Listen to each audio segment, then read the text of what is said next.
Rod Serling was the creator of the iconic 1960s television program called The Twilight Zone.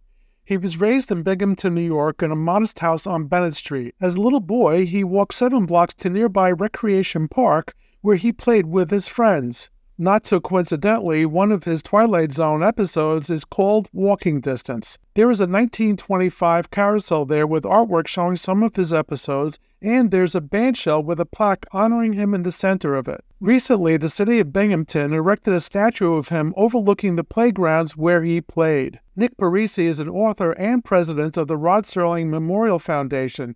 He was instrumental in making the statue a reality. The statue was something that the foundation had had on our wish list for a very long time. It just never seemed that it was possible, the money-wise or otherwise. So it was always put on the back burner.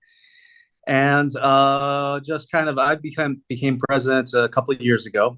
And I kind of pulled it off the shelf and said, let's try to do this. Parisi describes the statue. The statue is Rod in his, kind of classic pose with his hands clasped in front of him, looking as if he was delivering a Twilight Zone introduction, a narration. Behind of him is a doorway.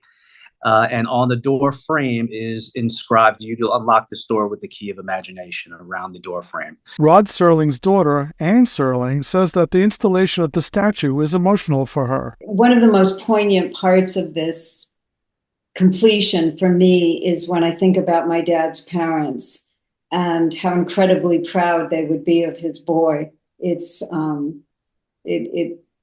emotional. If you are a Twilight Zone fan and or a fan of carousels, visiting Recreation Park in Binghamton will be a worthwhile trip. I'm Jim Sebastian for Mid-Hudson News and Catskills News.